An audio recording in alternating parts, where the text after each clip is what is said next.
Hello, আসসালামু আলাইকুম। আশা করি সবাই ভালো আছেন। আলহামদুলিল্লাহ আমরাও ভালো আছি। আজকে আমি আপনাদের সাথে একটি দেশি মুরগি রান্নার রেসিপি শেয়ার করতে যাচ্ছি। আশা করি সবার ভালো লাগবে। ভিডিওটি পুরোটা দেখবেন।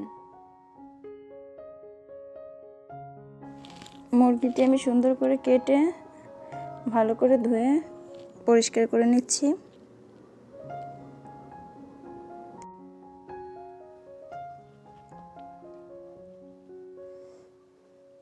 বেশি বেশি পানি দিয়ে সুন্দর করে ধুয়ে নেব মুরগির মাংসটি।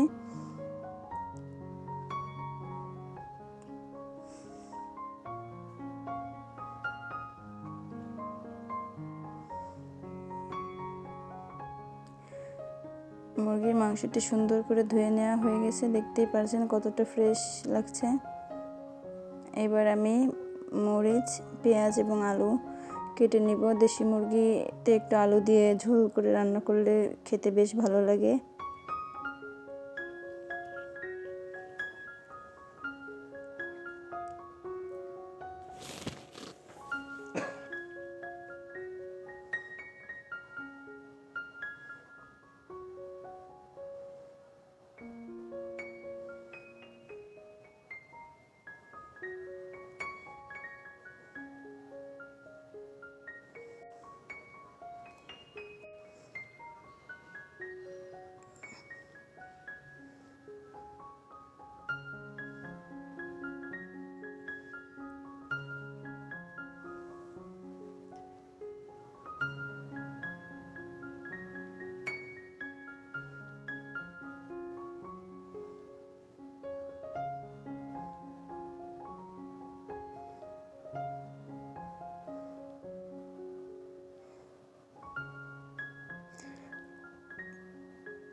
চুলায় একটি প্যান বসিয়ে দিয়েছি।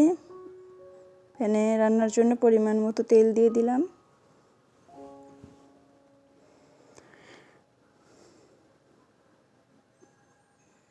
তেল গরম হয়ে গেছে।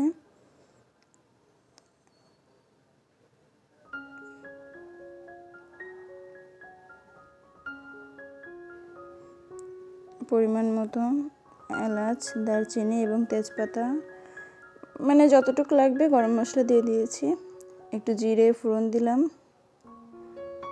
ভালো করে নাড়াচাড়া করে এবার কেটে রাখা পেঁয়াজ, মরিচ দিয়ে দিলাম।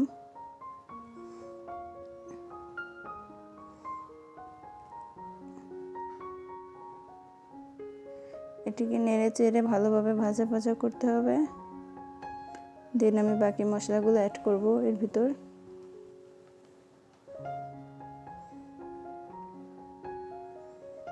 একটু লবণ দিয়ে দিলাম যাতে পেঁয়াজটা একটু দ্রুত ভাজা হয়।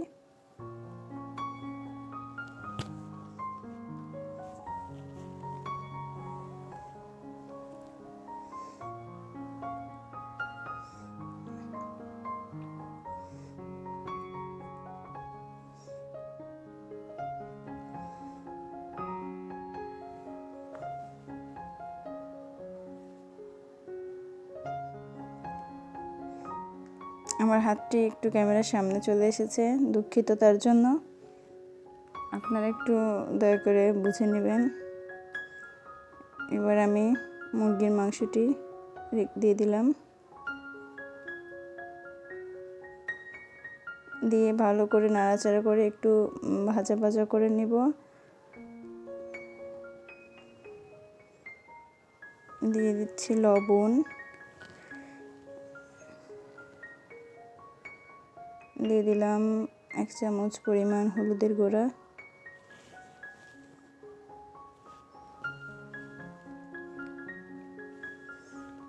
সুন্দর করে নাড়াচাড়া করে একটু ভাজা ভাজা করে নেব। দেন এর ভিতরে আমি বাকি বাটা মশলা অ্যাড করব।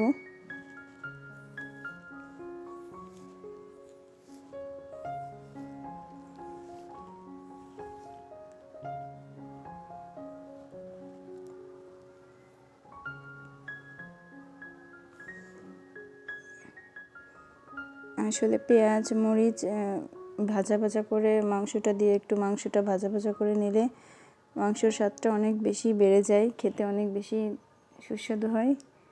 দিয়ে দিলাম হচ্ছে এবার রসুন বাটা 1.5 চামচ পরিমাণ,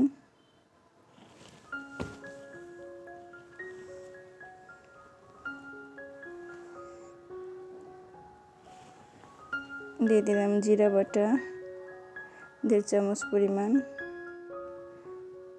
আর দিয়ে দেব হচ্ছে আদা বাটা 1.5 চামচ পরিমাণ।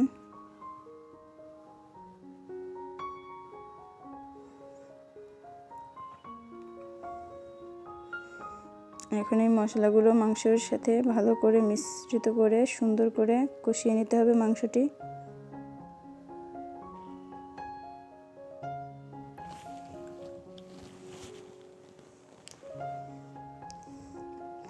দিয়ে দিলাম মরিচের গুঁড়া পরিমাণ মতো, আপনারা যে যতটুকু ঝাল খেতে পছন্দ করেন সে ততটুকু ঝাল দিবেন।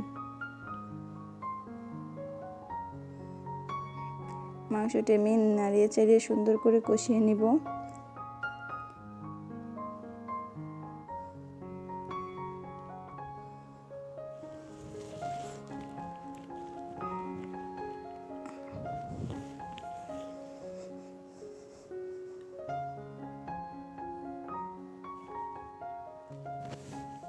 ঢাকা দিয়ে দিলাম 5 মিনিট ঢাকনা দিয়ে, দেন হচ্ছে আমি একটু নাড়িয়ে চাড়িয়ে দিব। যেহেতু কোনো পানি দিইনি, তেল দিয়েই কষাচ্ছি মাংসটি, এই জন্য একটু বারবার দেখতে হবে।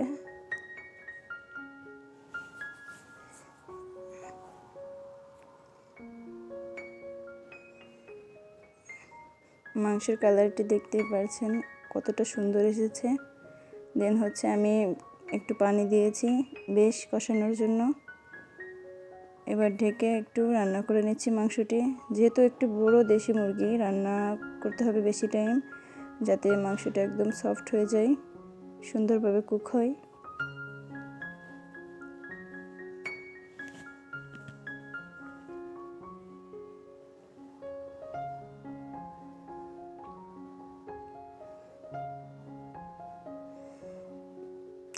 মাঝে আমি পানি দিয়ে দিয়েছিলাম ঝোলের জন্য, তো পানিটা টেনে এসেছে, মাংসটা সুন্দরভাবে রান্না হয়ে গেছে প্রায়।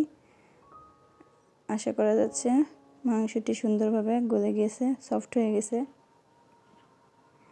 আমি হচ্ছে এবার কিছুটা জিরা গরম মশলা ভেজে বেটে রেখেছিলাম, সেটি উপর দিয়ে দিলাম ছড়িয়ে। এবার একটু মিশিয়ে আবার ঢাকনা দিয়ে ঢেকে দিব।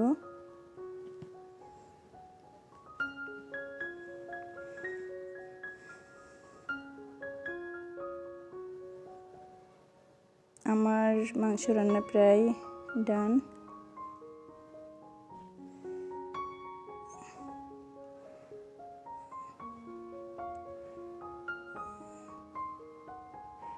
আমি এই মাংসটি প্রায় 1 থেকে 1.5 ঘন্টার মতো রান্না করেছি।